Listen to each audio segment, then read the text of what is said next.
आता isakal.com आहे देशातील नंबर 1 ची मराठी न्यूज वेबसाईट। प्रत्येक अपडेटसाठी isakal.com ला नक्की भेट द्या। नमस्कार, मी अनिल जाधव, तुम्ही बघताय आपला अग्रवन। कांद्याचे भाव पाडण्यासाठी सरकार पुन्हा एकदा मैदानात उतरलंय। बाजारामध्ये भाव मिळत नसल्यामुळे शेतकरी अडचणीत आलेत। आज रोजी देखील राज्यातल्या आणि देशातल्या अनेक बाजारांमध्ये बहुतांश कांदा हा उत्पादन खर्चापेक्षा देखील कमी दरात विकला जातोय। त्यामुळे शेतकऱ्यांवरचं संकट आणखीनच वाढलंय आणि नेमकं या संकटाच्या काळामध्ये केंद्र सरकारला दुर्बुद्धी सुचते आणि केंद्र सरकार स्वस्त दरामध्ये ग्राहकांना कांदा विक्रीसाठी प्रयत्न करत आहे। आता आपण जर बाजारातले दर पाहिले तर ग्राहकांना सध्या 28 ते 30 रुपये किलोनी कांदा मिळतोय, परंतु सरकारला ग्राहकांना कांदा विकायचा आहे 24 रुपयानं आणि त्याची आजपासून सुरुवात देखील झाली आहे। यामुळे कांदा उत्पादकांच्या अडचणी आणखीनच वाढणार आहेत। कांदा स्वस्त असताना, कांदा भाववाढीची बोंब नसताना नेमकं सरकारला ही दुर्बुद्धी का सुचली हे देखील कळायला मार्ग नाही आणि महत्त्वाचं म्हणजे कांदा उत्पादकांवर नेमका कोणता राग सरकार काढतंय ते देखील कळायला मार्ग नाहीये। आता आपण सगळ्यांनी बघितलं की चालू हंगामातला जो काही कांदा बाजारात येतोय, म्हणजे जो काही रब्बीचा हंगामातला कांदा बाजारात येतोय, त्याला सुरुवातीपासून दर मिळत नसल्यानं शेतकरी अडचणीत आले। मध्यंतरी 1600 ते 1800 रुपयांच्या दरम्यान भाव गेले होते, परंतु बाजारामध्ये आवक वाढली आणि दरामध्ये पुन्हा नरमाई आली।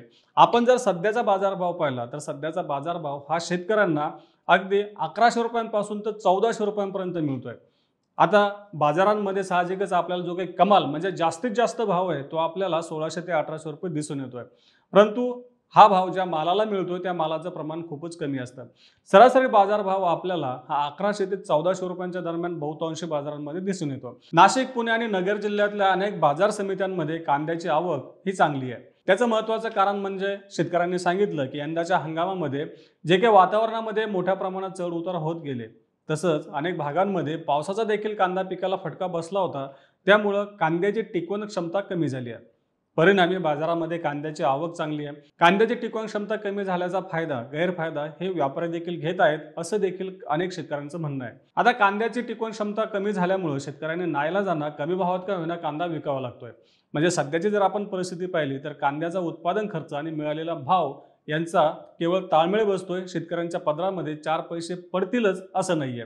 आता आपण नेहमी अनुभव घेतच असतो की कांदा उत्पादकांना बाजारात नेमका किती दर मिळतो त्यापेक्षा देखील सरकारला महत्त्वाचं असतं की ग्राहकाला कांदा किती रुपयाने मिळतोय। आता सध्याचा जर आपण विचार केला तर बाजारामध्ये म्हणजे किरकोळ बाजारामध्ये ग्राहकाला जो काही कांदा मिळतोय तो कांदा मिळतोय 28 ते 30 रुपयानं। बरं, हा आकडा सरकारचं सांगतंय, म्हणजे केंद्र सरकारचं जे काही ग्राहक व्यवहार विभाग आहे किंवा ग्राहक कल्याण विभाग आहे, त्या विभाग दररोज प्रत्येक शेतीमालाचा नेमका बाजारभाव किती त्याचे सरासरी आकडेवारी देत असतात। कांद्याचा बाजारभाव 28 ते 30 रुपयांच्या दरम्यान आहे, म्हणजे ग्राहकांना या दरामध्ये बाजारात कांदा मिळत असतो। जर समजा कांद्याचा बाजारभाव 50 रुपयांच्या पुढे गेला आणि ग्राहकांची ओरड सुरू झाली तर सरकारनं बाजारामध्ये हस्तक्षेप करावा हे आपण समजू शकतो। परंतु सध्या कांद्याचे भाव वाढले नाही, ग्राहकांची ओरड देखील नाही। मात्र असं असताना देखील मंत्री प्रल्हाद जोशी यांनी आज 3 शहरांमध्ये 24 रुपयानं कांदा विक्रीचं उद्घाटन केलंय। म्हणजेच नाफेड आणि एनसीसीएफच्या माध्यमातून या 3 शहरांमध्ये कांदा विक्री केली जाणार आहे। दिल्ली, मुंबई आणि अहमदाबाद या 3 शहरांमध्ये कांदा विक्री केंद्राचं उद्घाटन मंत्री जोशी यांनी केलंय। आता मूळ प्रश्न हा आहे की सध्या कांद्याच्या दरावर कुठलीच ओरड नाहीये किंवा भाजीपाल्याची जी काही महागाई आहे ती देखील मोठ्या प्रमाणात आहे असं देखील म्हणता येणार नाहीये। कांद्याचे बाजारभाव हे आपल्या सरासरी पातळीपेक्षा खाली आहे, कारण सध्या ग्राहकांना 28 ते 30 रुपयानं कांदा मिळतोय, शेतकऱ्यांना अगदी 1100 ते 1400 रुपये दर मिळतोय। आता जर समजा केंद्रीय ग्राहक व्यवहार विभागानं या भागामध्ये एनसीसीएफ आणि नाफेडच्या माध्यमातून कांदा विक्री केली तर त्याचा बाजारावरती दबाव येणं निश्चितच आहे। सरकार केवळ एवढं थांबणार नाही। आज 3 शहरांमध्ये कांदा विक्री सुरू झाली। उद्यापासून म्हणजे शुक्रवारपासून चेन्नई, गुवाहाटी आणि कोलकाता या 3 शहरांमध्ये आणखी कांदा विक्रीची सुरुवात होणार आहे। प्रल्हाद जोशी यांनी सांगितलं की ग्राहकांना स्वस्त दरात कांदा मिळावा यासाठी नाफेड आणि एनसीसीएफ यांच्या माध्यमातून विक्री केली जाणार आहे। अन्नधान्यातली महागाई म्हणजे भाजीपाल्यातली महागाई कमी करण्यासाठी सरकार हे करतंय असं देखील जोशी यांनी सांगितलंय। तर मूळ मुद्दा हा आहे की अन्नधान्य असेल किंवा भाजीपाला असेल किंवा कांद्याचे दर असेल तर याच्यातली नेमकी महागाई किती आहे। जर ग्राहकांना 30 रुपयानं कांदा घेणं महाग वाटत असेल तर मग शेतकऱ्यांना 1100 ते 1400 रुपये प्रति क्विंटल मिळणारा दर हा योग्य आहे का असं जोशींनी सांगावं। मात्र शेतकऱ्यांना किती दर मिळतो हे प्रल्हाद जोशी यांनी सांगितलं नाही। केवळ ग्राहकांना 30 रुपयानं कांदा खरेदी करावा लागतो, तो 24 रुपयाने मिळावा यासाठी आम्ही हा प्रयत्न करतोय असं मंत्र्यांचं म्हणणं आहे। आता आपण सगळे बघतोय की नेमकं कांदा उत्पादकांचं यंदाचं गणित काय आहे। सुरुवातीला बाजारामध्ये चर्चा होती की कांद्याची लागवड मोठ्या प्रमाणात वाढली, त्यानंतर पावसानं देखील कांदा पिकाला दणका दिला. शेतकऱ्यांना मिळालेलं जे काही ॲव्हरेज होतं, एकरी ॲव्हरेज होतं, ते देखील सरासरीपेक्षा कमी असल्याचं अनेक शेतकऱ्यांनी सांगितलं होतं. आता पुढच्या काळामध्ये म्हणजे दिवाळी आणि नंतरच्या टप्प्यामध्ये जे काही बाजारामध्ये आवक कमी होऊन दरामध्ये सुधारणा होत असते, त्याचा फायदा सगळ्या शेतकऱ्यांना होतो असं नाही. काही शेतकरी या तेजीमध्ये आपला माल विकत असतात, परंतु यंदा त्या तेजीसाठी शेतकरी जास्त माल ठेवू शकणार नाहीत असं अनेक शेतकऱ्यांनी सांगितलं. शेतकऱ्यांचं म्हणणं आहे की यंदा कांद्याची टिकवण क्षमता खूपच मोठ्या प्रमाणात कमी झाली. त्याचं महत्त्वाचं कारण म्हणजे मार्च आणि एप्रिल या 2 महिन्यांमध्ये उष्णता जास्त होती. मे महिन्यामध्ये अनेक भागांमध्ये कांदा काढून शेतामध्ये सुकवण्यासाठी ठेवला होता की नंतर तो कांदा चाळीमध्ये भरायचा होता.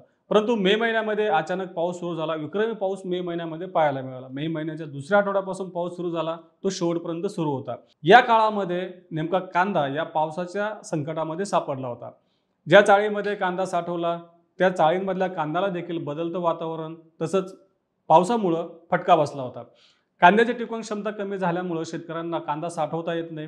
परिणामी सध्या बाजारभाव जरी कमी असले तरी बहुतांश शेतकऱ्यांना नाईलाजानं कांदा विकावा लागतो असं देखील अनेक शेतकऱ्यांनी सांगितलंय.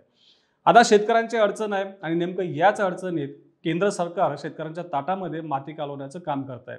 या काळामध्ये 24 रुपयानं कांदा विक्री करण्याचं काही गरज नव्हती. ग्राहक 30 रुपयानं कांदा खरेदी करू शकतात. ग्राहकांची कुठल्याही प्रकारची ओरड नव्हती की जसं 60-70 रुपये कांदा झाल्यानंतर ग्राहक आपली प्रतिक्रिया व्यक्त करतात, सरकारनं कांद्याचे भाव कमी करावे अशी मागणी करतात, अशी परिस्थिती सध्या नव्हती.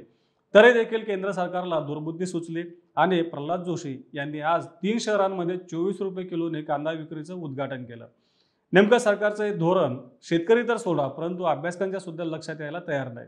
नेमकं सरकार उठून मध्येच काहीतरी कांदा भाव पाडण्यासाठी आणखीन काय करणार याची चिंता शेतकरी तसंच मार्केटला लागून असते. आता कांदा विक्रीचं जे काही प्रमाण आहे ते प्रमाण निश्चितच कमी असणार आहे. प्रल्हाद जोशी यांनी सांगितलं की नाफेड आणि NCCF कडे जो काही कांदा आहे आता त्यांचं म्हणणं आहे की 3 लाख टनांच्या दरम्यान कांदा चाळींमध्ये साठवलेला आहे. आता नाफेड आणि NCCF कडे नेमकं किती कांदा आहे, खरंच खरेदी केला का की सरकार नुसतंच हवेमध्ये आकडा सांगतं, याविषयी नेहमी संभ्रम असतो. अनेक प्रश्न त्यांच्या खरेदीवर उपस्थित केले जातात. परंतु त्यांनी सांगितलं की आमच्याकडे 3 लाख टन कांदा आहे आणि त्यापैकी 50 टन कांदा हा आम्ही आता पहिल्या टप्प्यामध्ये या शहरांमध्ये विकणार आहे. नाफेड आणि NCCF यांच्या कांदा विक्रीचं प्रमाण अगदीच नगण्य आहे, म्हणजे 1% देखील नसणार आहे. परंतु या बातम्यांच्या माध्यमातून बाजारावरती दबाव आणण्याचं काम केलं जातं. आता नाफेड आणि NCCFच्या माध्यमातून जो काही कांदा विक्री केला जाणार आहे ह्या कांद्यापेक्षा देखील 24 रुपये हा जो काही दर आहे म्हणजे 24 रुपयाचा जो आकडा आहे त्या आकड्याचा परिणाम मानसिक परिणाम बाजारावरती काही दिवस का होईना होऊ शकतो. नाफेड आणि NCCF लवकर बाजारात उतरतंय, ते कांदा खरेदीसाठी नाही तिथं आहेच परंतु कांदा विक्रीसाठी. तर ही बातमी बाजारात पसरते आणि याचा परिणाम बाजारावरती सायकोलॉजिकल म्हणजे मानसिकदृष्ट्या काही दिवस होऊ शकतो असं व्यापारी आणि अभ्यासकांचं म्हणणं आहे. आता केंद्र सरकारचं हे जे काही धोरण आहे नेमकं याविषयी तुम्हाला काय वाटतं आम्हाला कमेंट बॉक्समध्ये नक्की कळवा. तसं रोज सायंकाळी 8 वाजता मार्केट इंटेलिजन्स सेगमेंटमधून आपण शेतीमालाचा बाजारभाव, सरकारचे धोरणं यांचा आढावा घेत असतो. त्यासाठी आपल्या ॲग्रोवनच्या चॅनलला नक्की सबस्क्राईब करा आणि हा व्हिडिओ जास्तीत जास्त शेतकऱ्यांपर्यंत पोहोचवण्यासाठी लाईक आणि शेअर करायला विसरू नका.